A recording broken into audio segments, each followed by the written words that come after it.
Num ato histórico, o presidente Barack Obama anunciou que Estados Unidos e Cuba vão reatar relações diplomáticas rompidas em 1961. Obama afirmou que a barreira ideológica e econômica entre os dois países não faz mais sentido e que estes 50 anos mostraram que este isolamento não funcionou. O primeiro passo já foi dado, foram libertados hoje nos Estados Unidos os últimos 3 dos 5 cubanos presos sob acusação de espionagem. Em contrapartida, Cuba libertou um funcionário da inteligência norte-americana detido há mais de 20 anos e Alan Gross, preso há 5 anos também por espionagem. O embargo econômico, no entanto, continua.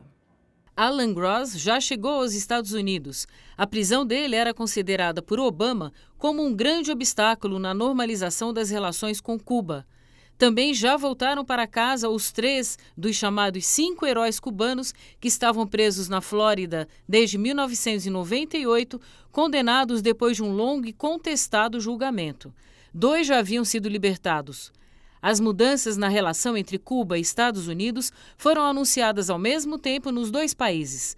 Em seu pronunciamento, o presidente cubano Raul Castro lembrou que segue pendente um tema importante para o povo de Cuba, que é o embargo econômico dos Estados Unidos. Entre as medidas previstas pelo governo americano está a abertura da embaixada em Havana, o relaxamento de restrições sobre remessas, viagens, relações bancárias, negócios de americanos e atividades educacionais. Cuba deve libertar 53 presos cubanos, identificados como prisioneiros políticos pelo governo americano. As negociações entre Cuba e Estados Unidos duraram 18 meses. Foram sediadas no Canadá e tiveram apoio do Papa Francisco, que teria encorajado reuniões secretas entre Barack Obama e Raul Castro. Hoje, o presidente americano agradeceu ao Papa por seu exemplo moral, mostrando ao mundo como ele deveria ser, em vez de simplesmente se conformar como o mundo é. E essa retomada das relações entre Cuba e Estados Unidos agitou o mundo, principalmente a web. Mal foi anunciada a notícia, já virou trend topic no Facebook. Para comentar essa boa notícia, nós vamos falar agora por telefone com o nosso comentarista Fernando Moraes. Fernando, boa noite. O que Cuba ganha com essa reaproximação?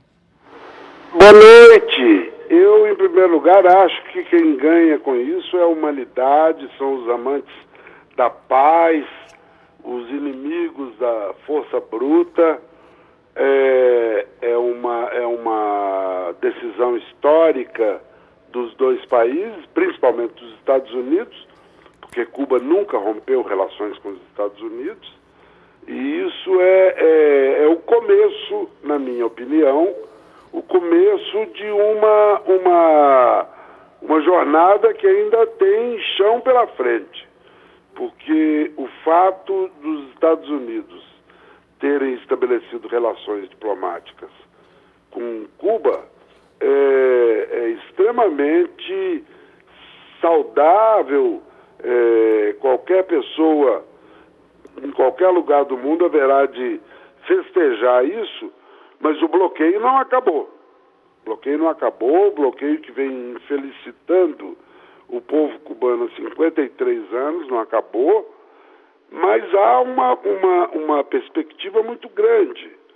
O presidente Clinton, Bill Clinton, fez uma coisa muito ruim, muito feia, da qual ele próprio se arrependeu no seu livro de memórias, que foi ter sancionado a chamada Lei Helms-Burton, que, na verdade, oficializa o bloqueio norte-americano a Cuba.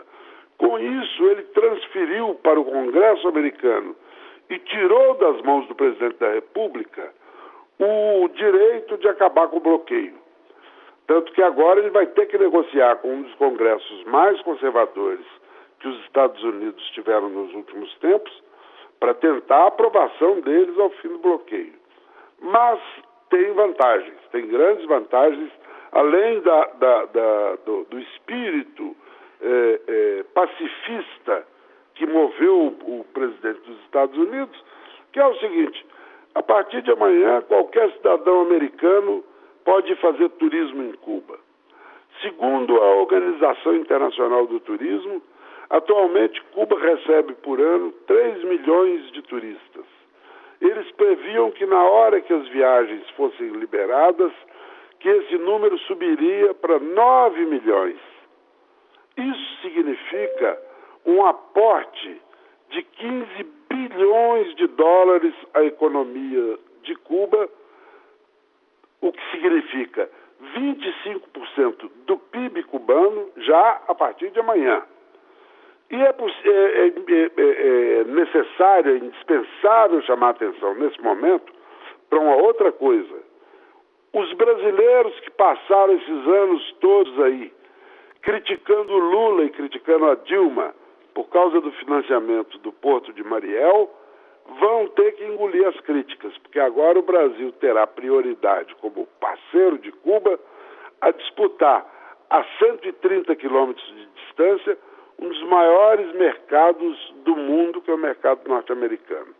Esperamos que o presidente Obama continue pressionando o Congresso para que aprove o fim do bloqueio, mas ao mesmo tempo queremos afirmar com toda a segurança: a Guerra Fria acabou hoje às 15 horas e 1 minuto, hora de Brasília. E isso só tem que ser saudado e festejado.